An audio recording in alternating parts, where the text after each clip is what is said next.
नमस्कार आप सभी को। आज की वीडियो में आपका स्वागत है।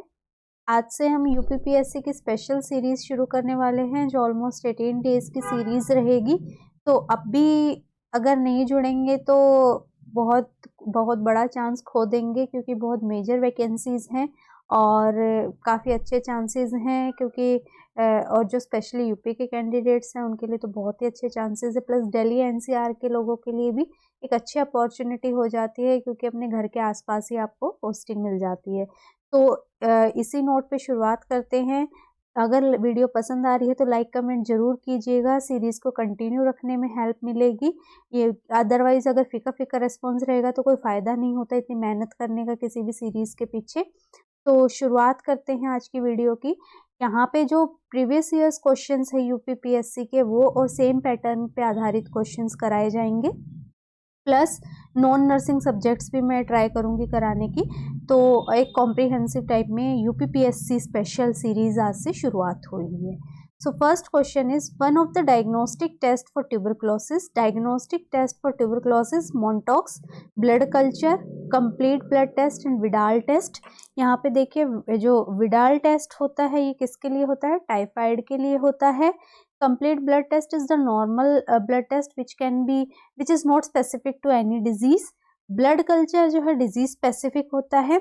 यहाँ पे मोन्टॉक्स टेस्ट जो है वो ट्यूबरक्लोसिस के लिए होता है, जिसमें क्या करते हैं मोन्टॉक्स टेस्ट में 0.1 ml प्रोटीन प्योरीफाइड डेरिवेटिव हम इंट्राडर्मली लगाते हैं, और इन ड्यूरेशन मतलब जो हमने हाथ पे लगाया है उसके अराउंड वो कितना बढ़ गया है, कितना इंड्यूरेट कर गया है। तो इंड्यूरेशन देखते हैं 48 से 72 घंटे में वो इंड्यूरेशन जो है वो मेजर की जाती है। मोन्टॉक्स टेस्ट पॉजिटिव या नेगेटिव वो इंडिकेट करती है।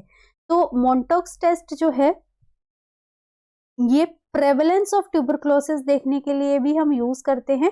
ये सिर्फ उनमें पॉजिटिव नहीं आएगा जिनमें एक्टिव टीबी है, ये उनमें भी पॉजिटिव आ सकता है जो टीबी से रिकवर कर चुके हैं। तो प्रेवलेंस ऑफ ट्यूबरक्लोसिस अगर हमें देखना है तो उसके लिए हम मोन्टॉक्स टेस्ट करते हैं। ये क्वेश्चन पूछा जाता है कि prevalence of tuberculosis in the community को असेस करने के लिए कौन सा टेस्ट किया जाता है। दूसरा क्वेश्चन यहाँ से पूछा जाता है कि कौन सा कंफर्मेटरी टेस्ट है, कि कंफर्म करना है कि टीबी है। तो confirmatory test is sputum culture. Sputum culture is confirmatory and prevalence के लिए मोन्टॉक्स टेस्ट होता है। तो ए राइट आंसर होगा। Next, there are several treatment modalities for various forms of cancer, they include all except. Cancer treatment के लिए इनमें से कौन सी थेरेपी यूज नहीं होती है? रेडिएशन थेरेपी ऑब्वियसली यूज होती है। Behaviour modification, use of hormones, chemotherapy, यहाँ बिहेवियर मॉडिफिकेशन नहीं होती है। ये जनरली साइकेट्रिक डिसऑर्डर्स में यूज होती है, बिहेवियरल डिसऑर्डर्स, या फिर जहाँ पे बिहेवियरल एबनॉर्मेलिटीज होती है, बिहेवियर डिसऑर्डर्स होते हैं, वहाँ पे ये यूज होती है। तो यहाँ ये कैंसर में यूज नहीं होती है, इसलिए B is the right answer. Next, passive exercise refers to. Passive exercise किसको बोलते हैं? एक्टिव का क्या मतलब होता है? अपने द्वारा की गई। पैसिव का मतलब है जो विद असिस्टेंस हम करते हैं, ठीक है। पैसिव का मतलब ये नहीं है कि दूसरा ही बंदा जो है पूरा करा रहा है, विद असिस्टेंस इज पैसिव। तो first is assisted by the therapist, carried out by the patient themselves. अगर कैरिड आउट देमसेल्व्स हो जाता तो ये कौन सी हो जाती? एक्टिव हो जाती। ये नहीं होगा। Done by patient at home, अगर पेशेंट घर पे भी कर रहा है तो वो एक्टिव ही होगी, क्योंकि पेशेंट खुद ही कर रहा है। Forcefully carried out by therapist, forcefully जो है वो नहीं करते, पेशेंट की रजामंदी होनी चाहिए for the exercises to perform, तो ये भी नहीं होगा। Assisted by the therapist is the right answer. Next, bradykinesia and tardive dyskinesia are of particular interest to which group of CNS medication? tardive dyskinesia और bradykinesia किस में होता है? benzodiazepine, neuroleptic, antipsychotic and antidepressant। tardive dyskinesia is a type of EPS जो कि हम क्या होता है हमारा extrapyramidal symptom,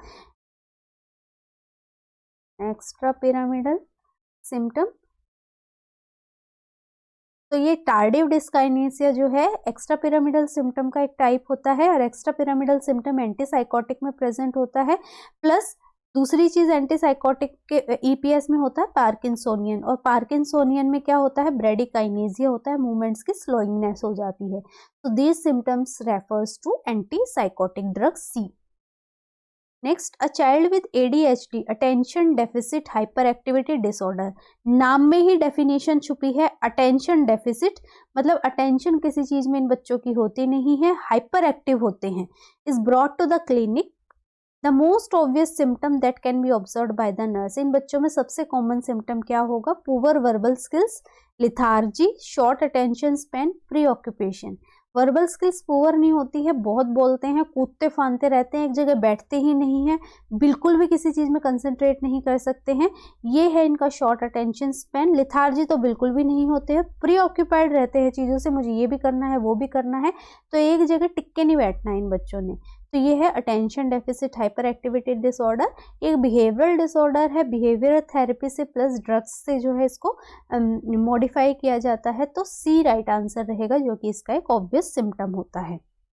next, the presbycusis seen in patient with. Presbycusis जो है किस में देखने को मिलता है, old age with vision loss, old age with hearing loss, normal vision and none of the above.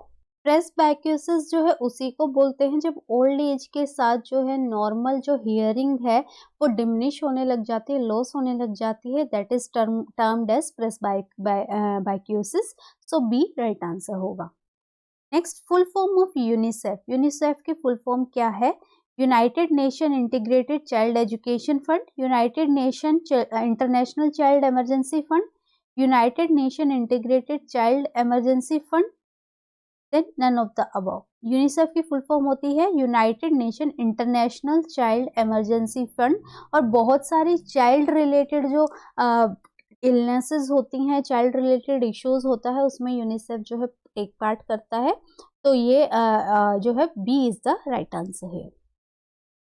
Next, a child with marasmus having diarrhea and no appetite, what would be the preferred food that gives energy to the brain?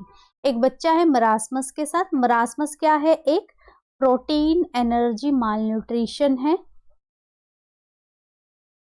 यहाँ पे generally energy deprivation होता है इनमें बच्चों में, protein की कमी से जो होता है उसको क्वाशियोरकर बोलते हैं।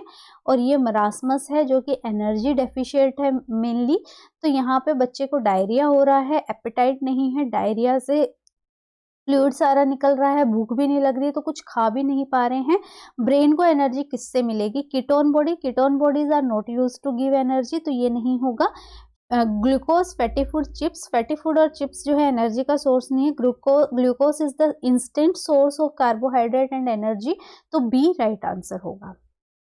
Next, formation of placenta and full functioning of placenta develops at. कब जो है फॉर्मेशन हो जाती है और कब जो है फुल फंक्शनिंग हो जाती है।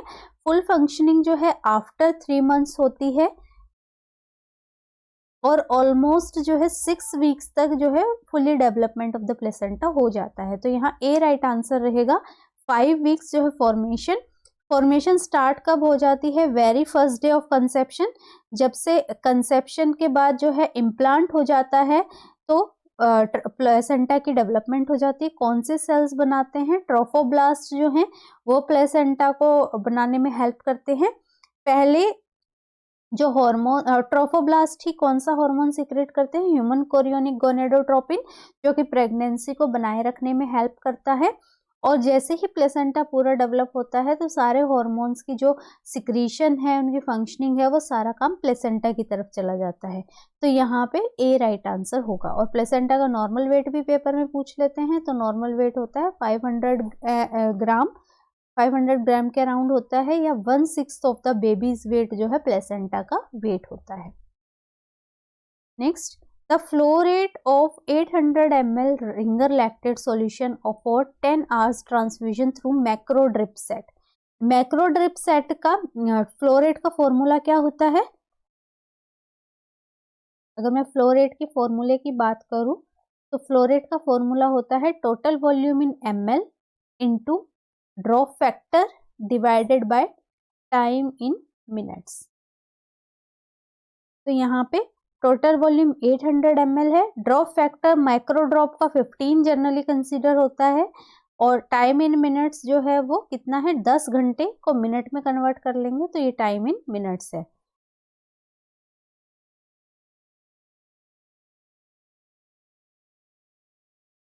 तो ये कितना हो गया, 20 drops per minute. C is the right answer. Simply फॉर्मूले में वैल्यू पुट करनी है, you will get the answer. Next, the type of restraint to prevent the patient pulling a catheter, IV line, hair, etc.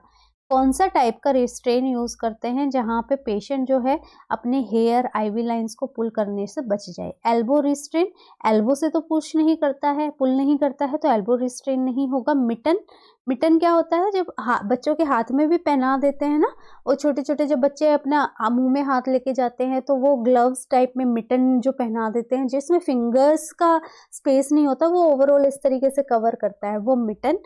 Club hitch, club hitch जो है यहाँ पे जो बांधते हैं रिस्ट्रेन वो होता है। एंड बूटीज, यहाँ पे जो रिस्ट्रेन है वो मिटन रिस्ट्रेन यूज करते हैं जिसपे हाथ जो है आगे से कवर होता है ताकि कोई भी लाइन जो है पेशेंट ना पुल करे। तो बी राइट आंसर होगा। Next, the nurse is caring for the patient with Meniere's disease. Which diagnosis should the nurse receive? Meniere's disease जो है वो इनर ईयर का डिसऑर्डर है और इनर ईयर में जो है फ्लूइड इम्बैलेंस हो जाता है जिसकी वजह से पेशेंट को जो लिम्फ एंडोलिम्फ होता है अंदर और पेरीलिम्फ, दो तरीके के फ्लूइड वहां प्रेजेंट हो जाते हैं, उनमें से जो है डिसबैलेंस हो जाता है जिसकी वजह से वर्टाइगो, नोजिया, वोमिटिंग ये सारे सिम्टम पेशेंट को प्रेजेंट होते हैं। मोशन सिकनेस प्रेजेंट होती है। तो नर्सिंग डायग्नोस क्या होगा? Fear related to potential hearing loss, hearing loss तो यहाँ नहीं होता है तो उसका फियर भी नहीं होगा। Risk for injury related to loss of balance ये रहेगा, क्योंकि मैंने बताया ना इसका मेन साइन क्या रहता है, वर्टाइगो, चक्कर आना, चक्कर आएगा तो बंदा कहीं भी गिर सकता है, इंजरी का रिस्क हो सकता है, तो ये राइट आंसर रहेगा, risk for injury. Next, the normal amount of oxygen in arterial blood should be in range of, कि आर्टेरियल ब्लड में कितना ऑक्सीजन जो है, रेंज क्या होती है ऑक्सीजन की? 80 to 100, 85 to 95, 90 to 100, 75 to 95। जो आर्टेरियल ऑक्सीजन है उसमें जो परसेंटेज रहती है that is 80 to 100 mm of HgA। Next, the normal respiratory rate of a newborn, newborn की रेस्पिरेटरी रेट कितनी होती है? बड़ों से ज़्यादा होती है, बड़ों की कितनी होती है? 16 से 20 पर मिनट होती है।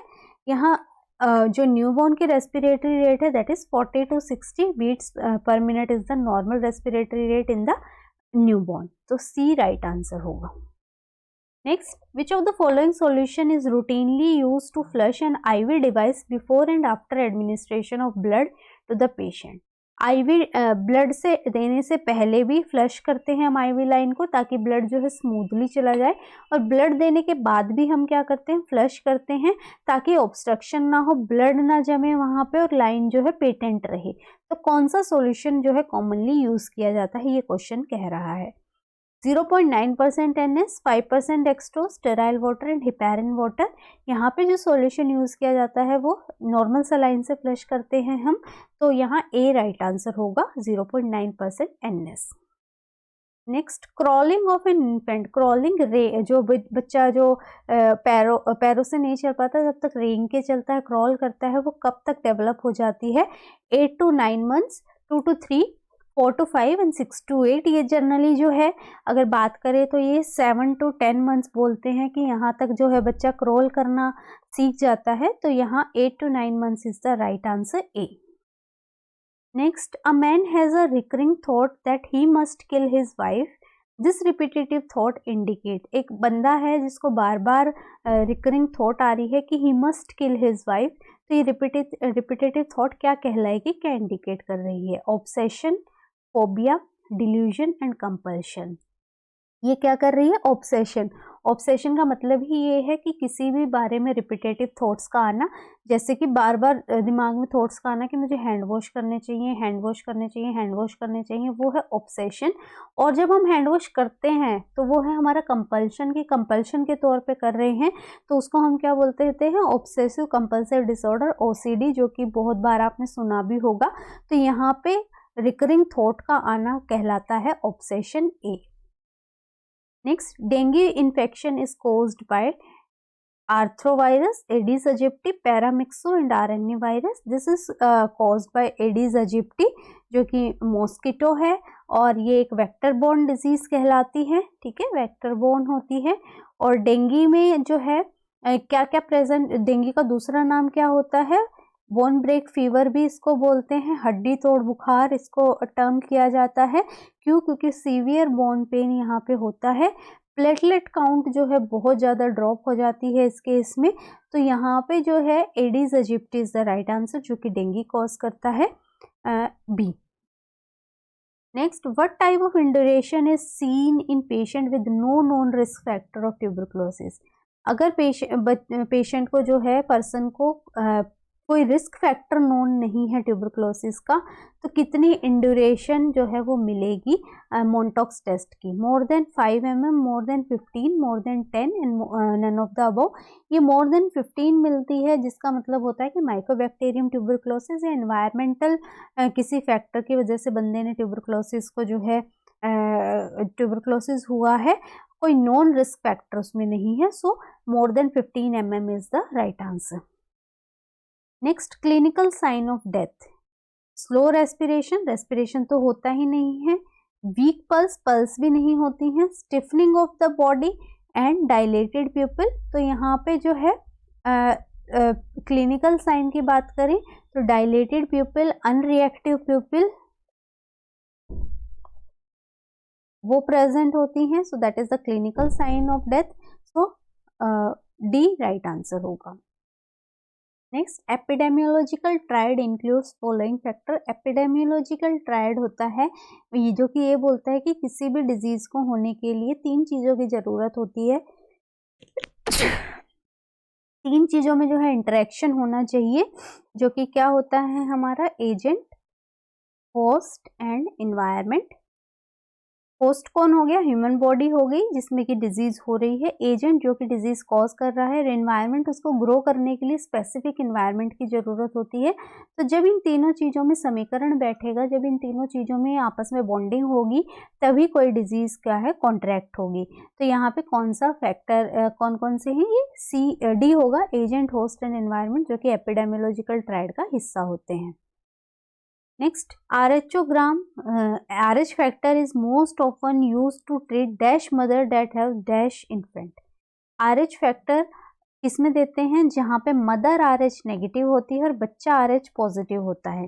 तो यहाँ क्या होगा कि अगर बच्चा RH पॉजिटिव है और मदर RH नेगेटिव है, तो जब डिलीवरी हुई, पहले बच्चे में तो कोई दिक्कत नहीं होगी, तो जब डिलीवरी होगी और इस बच्चे का ब्लड जो है मदर से कांटेक्ट में आया थोड़ा बहुत at the time of delivery, तो मदर की बॉडी में क्या होगा, उस बच्चे के अगेंस्ट क्या बन जाएंगी, RH के अगेंस्ट एंटीबॉडी बन जाएंगी, क्योंकि उसने ऐसी कोई चीज़ देखी ही नहीं अपने ब्लड में RH फैक्टर जैसी।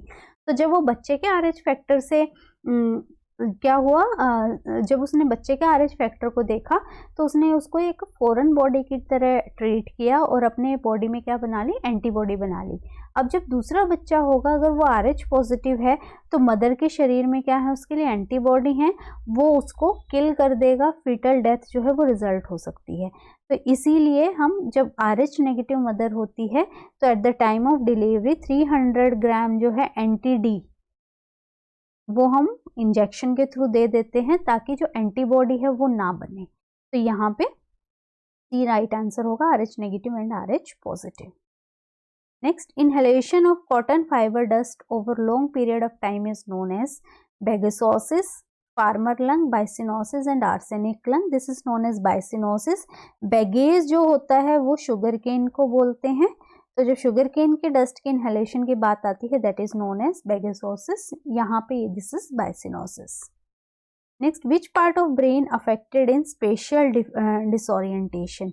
स्पेशियल डिसोरिएंटेशन मतलब कि अपने अराउंड जो है वो पता नहीं लग रहा है कि क्या चीज़ जो है सराउंड कर रही है, डिसोरिएंटेशन हो रहा है, वो कौन से पार्ट अफेक्ट होने में होता है। parietal lobe, frontal, temporal and occipital. The spatial disorientation is lost in case of temporal lobe if temporal lobe is involved. तो C right answer होगा। Next, the most important technique in preventing and controlling transmission of pathogen. सबसे important किसी भी disease की continuity को break करने के लिए क्या होते हैं, हमारे हाथ। हाथों को जैसे धोएंगे डिजीज की कंटिन्यूटी ब्रेक होगी, क्योंकि हमारे हाथ ही हैं जो सोर्स हैं इन्फेक्शन को स्प्रेड करने का। और वही हमारे हाथों में जो है अगर हम उस चेन को तोड़ना चाहते हैं तो हमें क्या करना होगा, हैंड वॉश करने होंगे। तो सी राइट आंसर होगा, hand washing is the key. Next, hypoxia means. कई बार बहुत सिंपल क्वेश्चन आते हैं, हमें लगता है कि हमें आ रहा होता है लेकिन हम कंफ्यूज हो जाते हैं। ठीक है, हाइपोक्सिया किसको बोलते हैं? Lack of oxygen in tissue, lack of oxygen in blood, lack of oxygen in skin and lack of oxygen in, ये कैपेबिलिटीज नहीं है, दिस इज कैपिलरीज। तो हाइपोक्सिया हम टर्म करते हैं जब टिश्यूज में ऑक्सीजन कम हो जाती है। अगर यहाँ पे कम है then it is termed as hypoxaemia.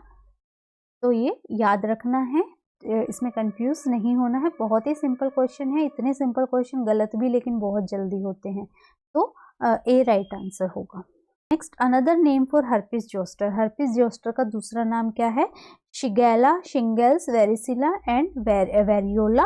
इसको शिंगल्स बोलते हैं। ये किससे होता है? वेरिसिला जोस्टर वायरस से होता है, जो कि क्या कॉज करता है? हमारा चिकन पॉक्स कॉज करता है। जब चिकन पॉक्स हो जाता है ना, तो ये वायरस जो है बॉडी में डोरमेंट पड़ा रहता है, मरा हुआ पड़ा रहता है, मरा नहीं, बेहोश है समझ लो। और जब इसको दोबारा मौका मिलेगा रीअटैक करने का, तब ये हर्पिस जोस्टर यानी कि शिंगल्स के रूप में रीअटैक होता है, रीएक्टिवेट होता है, सेकेंडरी इन्फेक्शन होता है ये चिकन पॉक्स का। तो बी राइट आंसर होगा। Next, the side effect of sublingual nitroglycerin. Nitroglycerin क्या करती है? वेजोडाइलेट करती है। और वेजोडाइलेशन से क्या हो सकता है? यहाँ पे हेडेक हो जाता है, हेडेक हो सकता है क्योंकि एकदम से ब्रेन में जो है वो ब्लड इंक्रीज हो गया है, तो हेडेक कॉज कर सकता है। हाइपोटेंशन कॉज कर सकता है क्योंकि अभी तक जो कॉन्स्ट्रिक्शन थी एकदम से डायलेट हो गई है, तो ब्लड वॉल्यूम उसके हिसाब से कम हो गया है। और टेकीकार्डिया तो यहाँ पे होगा ही। तो साइड इफेक्ट जो है वो सी रहेगा, headache, hypotension and tachycardia. Next, the most important technique in preventing and controlling transmission of pathogen. ये भी हमने देखा था, क्या है ये? हैंड वॉशिंग है, C. Next, Duke's major and minor criteria is used for which disease? Duke's criteria, Duke's criteria में जो है दो कैटेगरी होती हैं। मेजर कुछ जो सिम्टम्स होते हैं मेजर सिम्टम्स होते हैं, कुछ सिम्टम्स माइनर सिम्टम्स होते हैं। तो उस पर्टिकुलर डिजीज को पॉजिटिव होने के लिए दो मेजर और एक माइनर सिम्टम का पॉजिटिव होना बंदे में जरूरी होता है, तभी हम बोलते हैं कि हाँ ये डिजीज है। तो ये कौन सी डिजीज के लिए होता है? ये इन्फेक्टिव एंडोकार्डाइटिस के लिए होता है। जो रूमेटिक हार्ट डिजीज के लिए होता है वो होता है जोन्स क्राइटेरिया। तो Duke's criteria is for infective endocarditis, B. Next, position given after left pneumonectomy. Left pneumonectomy के टाइम पे कौन सी पोजीशन देनी है? न्यूमेनेक्टमी का मतलब है लंग को रिमूव किया गया, कुछ पार्ट ऑफ द लंग जो है वो रिमूव हुआ है। तो high Fowler, supine and back, operated side and back, unoperated side and back. ये इसका मतलब है ऑपरेटेड साइड पे लिटाते हैं उसको। ऑपरेटेड साइड पे लिटाने का मतलब है कि जो बाकी का लंग बच गया है उसको एक्सपेंड करने के लिए पूरी जो है जगह देनी है। तो वहां पे ऑपरेटेड साइड की जो पर्टिकुलर पार्ट रिमूव किया गया है उस पार्ट के तरफ उसको लिटाते हैं, ताकि दूसरे तरफ के लंग को एक्सपेंड होने के लिए प्रॉपर जगह मिल जाए। तो ये सी राइट आंसर होगा। Next, lymphatic fluid aspirated from plural space. Plural space क्या होता है? ये दो, अगर लंग की लेयर्स की बात करें तो अंदर वाली होती है विसरल प्लूरा एंड बाहर वाली होती है पैराइटल प्लूरा। जब इस लेयर में लिम्फ भर जाता है उसको बोलते हैं हम काइलोथोरेक्स। और जब इसमें एयर भर जाती है न्यूमोथोरेक्स, जब ब्लड भर जाता है हीमोथोरेक्स। तो ये जो है इस पार्ट में भरने पर हम जो है अलग अलग चीज के अकॉर्डिंग अलग अलग नाम देते हैं। लिम्फ का भरना is known as chylothorax. Next, normal CVP central venous pressure in adult is 5 to 10 centimeter of water, 5 to 15, 0 to 20 and 5 to 20. This is 5 to 10 या कहीं कहीं आपको 8 to 12 भी लिखा हुआ दिखेगा, लेकिन normally it is 5 to 10 centimeter of water central venous pressure. Next, which of the following is not a manifestation of interstitial cystitis? Cystitis मतलब ब्लैडर में इन्फेक्शन। तो कौन सा इसका मैनिफेस्टेशन नहीं है? Frequency, urgency, incontinence and bladder pain. Frequency भी होती है, अर्जेंसी भी होती है। इनकॉन्टिनेंस यहाँ पे इंटरस्टिशियल सिस्टाइटिस में देखने को नहीं मिलता है, तो सी राइट आंसर होगा। Next, what is the normal birth weight of newborn? 2.5 से 3, 3 से 3.5, 1.5 से 2.5 एंड 3, इट इज 2.5 से 3 kg is that considered as the normal birth weight as per Indian culture, तो ए राइट आंसर होगा। Next, the nurse knows that the 60-year-old female patient susceptibility of osteoporosis is most likely related to. एक 60 साल की female है, osteoporosis मतलब bone weakening होने का खतरा रहता है विद एज। क्यों? क्योंकि जेनेटिक प्रीडिस्पोजिशन, जेनेटिक के कारण भी नहीं, lack of exercise is no, it is hormonal disturbance, क्योंकि इस्ट्रोजन जो कि अभी क्या हो जाता है 60 में मेनोपॉज हो जाता है, तो इस्ट्रोजन का प्रोडक्शन बंद हो जाता है। Estrogen is responsible for deposition of calcium in the bone. जब इस्ट्रोजन नहीं होता तो वो कैल्शियम नहीं डिपॉजिट कर पाता बोन में, जिसके कारण ऑस्टियोपोरोसिस रिजल्ट करता है, तो सी राइट आंसर होगा। Next, growth chart of child indicates weight only, height only, height, weight and nutritional both A and B. इसमें वेट और हाइट के हिसाब से होता है, एज के हिसाब से भी होता है, अलग अलग ग्रोथ चार्ट है WHO के, तो डी राइट आंसर होगा। Next, it is the occupation of ethical component devoted for promotion of human and social welfare, इसको हम क्या बोलते हैं? Nursing, ethics, philosophy and profession. Ethical component है, डिवोटेड है ह्यूमन और सोशल वेलफेयर के लिए, so this is known as ethics, B. An indicator of fluid balance, fluid balance का क्या इंडिकेटर है? Urea, haemoglobin, sodium and nitrogen. Sodium is the indicator of fluid balance, क्योंकि sodium क्या करता है अपने साथ? वाटर को रिटेन करता है, तो ये जो है इनडायरेक्ट इंडिकेटर हो जाता है वाटर टॉक्सिसिटी ना हो बॉडी में उसका, तो सी राइट आंसर होगा। Then rejection after renal transplant within minutes and hours. Renal transplant हुआ है, कुछ ही मिनट में बॉडी ने रिजेक्शन दिखा दिया है, तो उसको क्या बोलते हैं? Chronic rejection. क्रॉनिक रिजेक्शन, जैसे क्रॉनिक वर्ड है वो लंबा खींचता है, तो इसी तरीके से क्रॉनिक रिजेक्शन बहुत लेट होके जाके होगा। एक्यूट रिजेक्शन जनरली हफ्ते 10 दिन के बाद होगा, तो ये भी नहीं है। हाइपर एक्यूट रिएक्शन होता है जब ये कुछ मिनट या कुछ घंटों में ही बॉडी क्या कर देती है? रिजेक्ट कर देती है due to the HLA typing जो होती है वो मैच ना होने की वजह से।